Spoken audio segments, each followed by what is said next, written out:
thanks for checking out Nuts and Bolts with Tone. Welcome to my channel. Today I'm going to talk about my top tools for diagnosing diesels and repairing diesels. And this includes Powerstrokes, 7.3, 6 liters, 6.4, 6.7s, a Cummins, and some Duramax. So in order to do this, you got to have some specialty tools. You got to have some, if you're dealing with 6 liters, you got to have test equipment to pressurize the high pressure system. You got to have sockets for IPR valves. You got to have ways to remove injectors.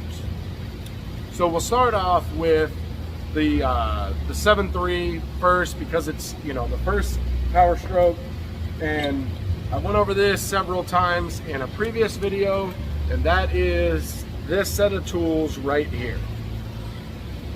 Now this is for, I've showed this in a previous video, this is for removing injector cups. So obviously this one has a drive, I'm not sure what size it is, and then this centers it down over the cup or over the bore, and you're going to just apply pressure, and as you tighten it down, it's going to bite. Once it bites, go a little more, then go a little bit more, because you don't want it to pull out. And then you're going to tighten this down, and that's going to force, this is going to stay stationary, and when you tighten this down, it's going to pull this upward, and it's going to pull the sleeve out. So that's how you remove the sleeve, is with something like this. And then we're going to install it with one of these. Now this right here centers it over the bottom, the injector bore. And then this is going to go down on the cup right here, and this is what's going to drive it. And then you got a nice flat spot to hit it with the hammer. I've already shown how to do this in a previous video. Feel free to check out that video, and I'll show you how to remove and install injector cups in a 7.3, but you need this set of tools to test that. All right, so the next set of tools, now this is gonna be for a 7.3 and a 6 liter. Now you don't need these tools to do this. You can do it with a screwdriver, you can do it with other things. I work on a lot of them, so I just bought the tools. But so the high pressure lines on the injection pump for a 7.3, they're put on with clips, and you got to have a tool like this right here to slide in there and remove the high pressure line. So this is for a 7.3, and I don't remember if I bought this in a kit or not, but I have 2 pieces here, and this one here is for a 6 liter. The early 6 liters have a disconnect at the high pressure pump, and also the early 6 liters where the high pressure pump lines, where the lines come to the oil rail, you got to have a tool to get in there and push the clip so the line comes off. If you work on a lot of them, just buy these tools. They don't cost that much. It's really worth it, and you just get them disconnected quick, and you can move on with the repair and then start making more money. So that's 6 liter and the 7.3. Now let's just keep talking about Powerstrokes. And another tool that you need when you work on a 6.4. A 6.4 will not bleed itself, and it's a high pressure fuel system, and it's an early system, so it's not the greatest. Well, it's actually a really crappy system, but anyways, for bleeding it, when you get done with a big repair, when you get done doing a high pressure pump or anything like that, you got to bleed it. So what you do is you take out one of the banjo fittings on the fuel conditioning module, and you put this in. Basically, this is one of the bolts in the end of the head that has a little hole here, and it allows the fuel to transfer through the banjo fitting. So you take this and you drill a hole through it, and then you get a fitting and put the fitting in there, and then just get yourself a piece of clear hose. Now you need this clear hose because you need to see when the bubbles are done. So basically all you're going to do is, the next time I do a 6.4, I'll make a video on it, work on a lot of those, but basically you're just going to put this in place, stick this in a gallon jug, empty gallon jug, and you're going to turn the key, and you're going to see bubbles and fuel and bubbles and fuel, and then eventually you're going to see no more bubbles, and that's how you know it's bled. Take the line off, put your fitting back on, because it's going to start and you're not going to have to deal with this again unless you have a leak in the high pressure system.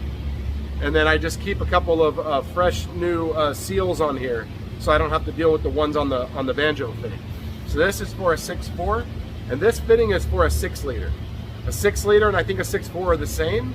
I just got one of the, I got a fitting from the dealer, and I just drilled a hole in it and worked it out. So 6.4 Powerstroke fuel system bleed. And let's just keep rolling on. So now we're going to talk about the 6.4, and we're going to talk about pressure testing. So initially, I didn't have the right tools for it, but I figured out that in my oil pressure gauge, I had a fitting that was exactly the right size for the ICP hole.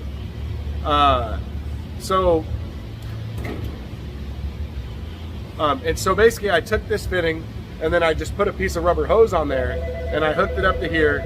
And I did this so that way I could pinch the line so it didn't blow oil back at me. I could just ease it off, because it's going to pressurize that system at 150 psi, whatever your compressor is. And so you can pinch the line and keep it from blowing back. And then I just put a regular airline fitting here. So that is for testing the 6 liters. The late 6 liters, that's the one where the ICP is at the front of the passenger valve cover. Basically, if you get, I've made videos on this, you're going to remove that ICP valve, ICP sensor, and you're going to screw this in. You're just going to put shop air to it, and you're going to close the IPR valve.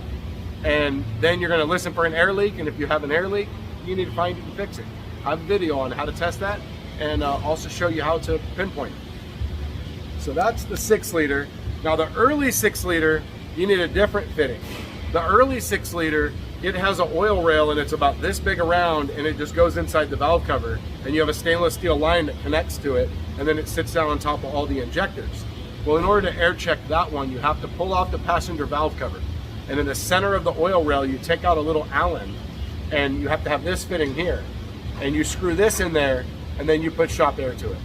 Now you can get a kit that comes with this and this in the same kit. I think I have the other one in my box. I just don't use it because I already made this one.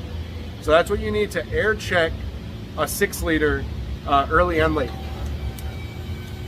Now another tool that you want to get when you're working on a 6 liter is you want to be able to test fuel pressure. And it's a real pain in the butt to go down to the fuel conditioning module that's under the driver's floorboard and connect hoses, because they all fit perfect, and in order to get other hoses you have to wrap them around, and it's quite the ordeal to do it down there. And so right up at the fuel filter housing, right in the very front, I'll make a video in the future on this next time I have one, but you take out, I think it's an Allen, and you screw this in there, and then that way your fuel gauge can screw on here, and then you can test for fuel pressure. And then this is just a regular fuel pressure adapter port, and that way you can check the fuel pressure. Now, the reason that's really important is because you can have a 6 liter.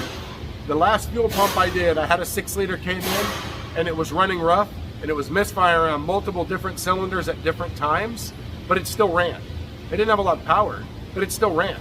And when I hooked up a fuel gauge, it had 0 fuel pressure. Now, it probably had a little tiny bit, it was using that pressure,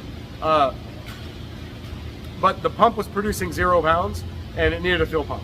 Now you could easily misdiagnose that as thinking you had injector problems, high pressure pump problem, things like that, because it's misfiring all over the place. You would think that that's the problem.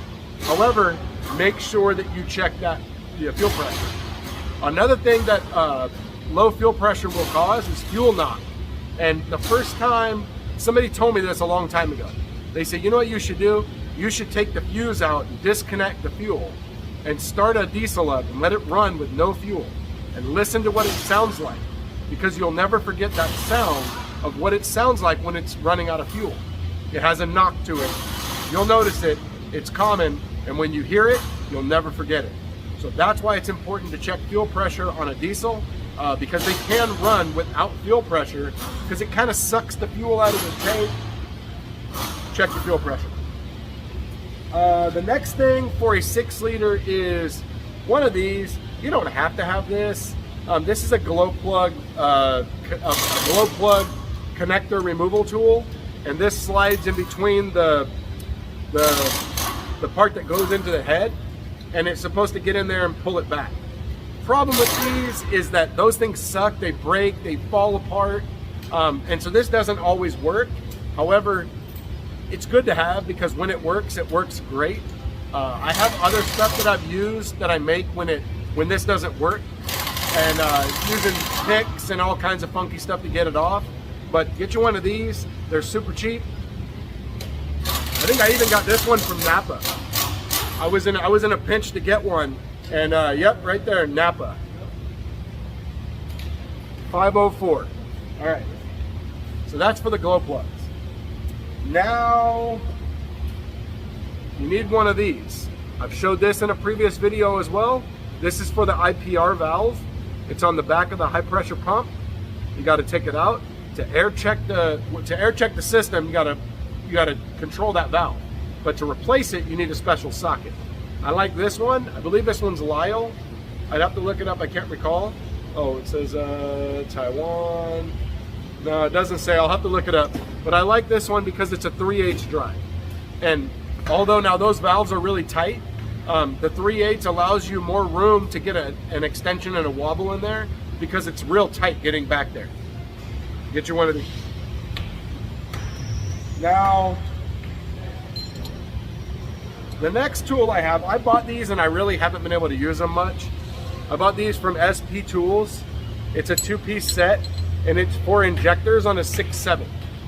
It's for disconnecting the fuel lines. They don't always work. It's kind of like a Sprinter. They're just difficult to get in there and get off, but I have these. I don't know if it worked. I think maybe I used it on 1 or 2, but I mean, get you a set if you want. You know, it's easier to have the right tool just in case it does work. The next tool I bought is, and I haven't even used this yet, it's brand new, is an engine barring tool from Matco for a Cummins.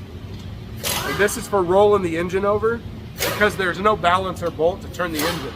So you need something to turn the engine over, and that's what you need this for. So that right there, I'll just show you that. There's the part number from Matco. That's for a Cummins engine barring tool. And this rotates. This is like a sleeve so you can hold on to it. And then the center is a 3/8 drive. Now the next tools go hand in hand. So I got myself a pressure regulator right here, and it's got a gauge. It goes up to 200 pounds, 200 PSI. So all I did was I got a little pressure gauge and I put an airline fitting and a fitting here. Basically I use this for air checking a turbo system.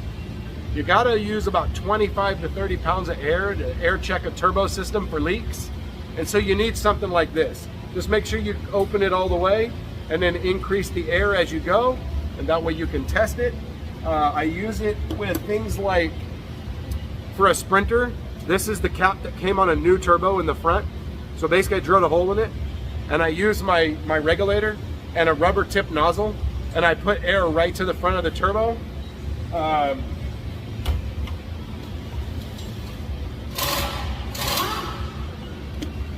For a 6-liter, I have one of these. This works for a 6-liter and a 6.7 Cummins. It's a kit, and it's designed for air checking a turbo on a 6.0 and a 6.7. It works on both. It's great. I recommend one of these if you work on those a lot. I had a 6.7 one time that you couldn't hear the air leak at all. You couldn't. It was the tiniest little leak, but it was enough for the computer to say I got a problem. Found it with that. It was on the driver's side cac tube. Now the last tool that you want to get is you want to get a little slide hammer like this. All right, so my slide hammer, it has two different, it has this, and then it has an adapter here. These are important for removing stuck injectors in a diesel. So basically what I've done is, so this was for a 6.7. No, this was for a Jeep. A 3-liter Jeep had an injector that was stuck from the combustion leaking out, and it melted all the carbon all over it. And so basically just took 2 nuts, welded them together, threads on there and pop them right out. Other things I've done here, I took an old injector tube from a Duramax and did the same thing. This one I think threads in here. So this one threads into this one like this. This one's gonna thread in like that, so I'm not gonna use this piece. That's for getting out of Cummins, a Duramax injector. And then I did it for a Sprinter, and I did the same thing. I just took a hole down, and I put the, and I drilled the hole, and I tapped the threads to fit my adapter there. Now, while we're talking about injectors, I'll give you one little tech tip. If you're dealing with a 6.7 Powerstroke, and you have a stuck injector, don't buy the removal kit. Doesn't work. I've heard that they break. Basically, all you're gonna do is, let's just say this is the hold down and it goes in like this. Okay, you're gonna take it off, take the bolt out. You're gonna pull this out and you're gonna slip it in, and it's gonna go in like this. And then you're gonna hit it here with a hammer, and it's gonna wedge, and it's gonna pop out the injector. I never bought the removal kit for a 6.7 Powerstroke injector, but that's how you get them out. And you don't need the removal kit, as long as you can get it with a hammer. It's just a little tricky, but trust me. And I thought I had one more thing, but I guess not. So those are my tools that I use for diagnosis and repair of many different diesel systems, charge air systems, high pressure oil, regular fuel, everything. Now when testing fuel pressure, you can use a regular fuel gauge. You just have to be able to adapt to it. The different kinds of fuel don't matter. So I hope you enjoyed my video of what I use on diesels. Hit the like button, hit the subscribe button, hit the bell. You get notified of all my future content, which you're definitely going to want to see. Check me out on Instagram at Nuts and Bolts with Tone for the daily life as a mechanic. And I show you the tools. I show you these in use whenever I can't make a video and it's just a little quick thing. Also check me out on TikTok. I'm trying to mess around with that. And that's it. I'll see you next time. Thanks for watching.